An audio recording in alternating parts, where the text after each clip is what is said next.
Hello everybody, welcome to this next video. For those of you who are joining me now, I'm sure you're familiar with the user interface. We covered some of the topics related to mouse controls and camera controls in the last video. So in this video, I want to show you some of the different techniques to create the same object. So it gives you an idea of what you can do with Studio. So what I want to do is I want to just create a glass tumbler, just a drinking glass, and I'll show you a couple of different ways to do it. So of course, first way is to use a sketch. So I'm in the sketching mode. I'm going to select centered circle, select a plane, and here I can draw the circle anywhere, or I can snap it to the center using a coincident constraint. So I'm going to click there and drag it out. So I can place the circle, snap it along these axes. Let's say it's about that size. I want to go change the units first. So I'm going to go to Preferences, and for Windows it'll be under File, Help, Preferences.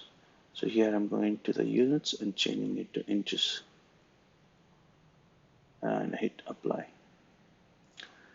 Now I'm going to give a dimension for this circle using the Dimension tool. So select the Dimension tool and click the circle and drop it. So it's saying it's about 6.9 inches. I will change this to 8 inches. About 3.5 inches. Right click swipe to exit. Once to exit the dimension tool and twice to exit the sketch itself. So I'm going to click on this home tool to bring me back, and now I can use the extrude command. So as I was saying before, you can just use the alt right click option to find these tools, and I'm going to click on the extrude tool and select the circle. So whenever you're selecting any object for a tool, just make sure that you look at the guide bar here on top. It'll give you some more information on what is going on right now. For example, we are in the objects mode and we are in the selection mode of the objects. That's why this is blue. And when you select this, that object will be added to the list. So to see the list, you can click on this small hamburger menu, and you can see that the edge is here. Click again to this. Now once we've selected the objects, I want to get out of this selection menu, so I just do a right click, and now I am in the generic extrude menu. So here I can define the height using either this text box or this arrow. So let me just say about 10 or 8. Now I can add caps. So to add caps, I'll just use this method, and to remove one of the caps, I'll select the graphic handle here, and then end the creation phase. So here I have a quick extrusion of a circle. The next thing is I'll add a round to the bottom and zoom in. You can either change it by clicking and dragging here, or you can change the value here in the control panel. So right click twice to exit. So this is one way, and now I can give this an offset.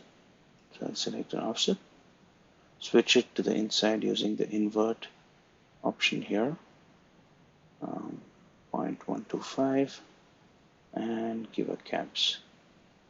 So here you are. This is one way to create an object, which is using regular NURBS curves and sketching and extrusions. Let's move on to the next way, which is just using a surface itself.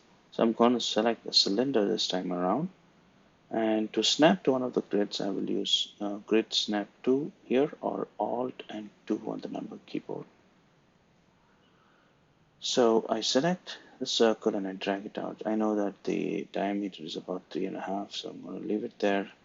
And once I define the diameter of the bottom, you can then define the height. And I know it's about 8 inches. We can edit this later.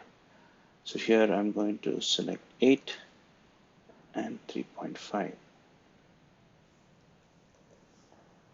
Okay, by default the cylinder comes with caps. I can remove it and use the same approach, or I can just use a different one here. Now I'm going to add round to the edge at the bottom. So this is still a solid object with caps on both sides and a round at the bottom. So with this, it pretty much looks the same except there is no opening, and that's where the shelling comes into play. So let's go to modify and select shelling and click the surface you want to remove. So I'm going to select this. We know the global thickness was 0.125. So now that we saw the second method, let me show you the third method, which is a bit more freeform modeling style. So that can be done using the PolyNURBS. And here I'm going to use the poly disc to start off. You could also use the poly cylinder. So let me use poly disc. Again, I'm snapping to grid number 2 and defining the bottom, which is about 3.5 inches. So the inner diameter of this disc is 0, so I'm going to snap it all the way to the center, or I can change it to the desired size. And the radial and angular subdivisions let you define more edges on this object, but we're not going to change this in this exercise. So I'm going to hit OK. So the next thing I have to do is basically select the edges and extrude it out. So let us take Alt and click the edge to select the entire loop, and you can select this arrow now and hold Shift to extrude it up. Okay, so I know it's about 8 inches, or I can type in the value here. So I'm going to stop here, and I need some more definition at the bottom that I can do by adding a strength to this edge. So the way to add strength is just hold Alt to select the loop, and in the control panel you can define a strength parameter. Okay, so once this is done, the only thing left is to give it some thickness. So I'll go to edges, the faces mode, say right click, select all faces. Okay, now I just need to extrude these faces inwards by a few centimeters or inches. So I'm going to click and drag inside and say the thickness is 0.125, same as before, and click OK and right click swipe. But you can see that it looks pretty thin. That's because we don't have enough edges. Click outside for deselecting. Alt select this and Shift Control Alt select this one. Now I can increase the strength to about 1. So it somehow gives me the same result. And I can add some more loops using the edge loop functionality. So I click and drag to add one, maybe another one here. And I can also add one on the inside. So this way, we saw how we can design this same object using different methods. And that's the basic idea behind Studio, is that you will use all these methods in conjunction to finalize your design.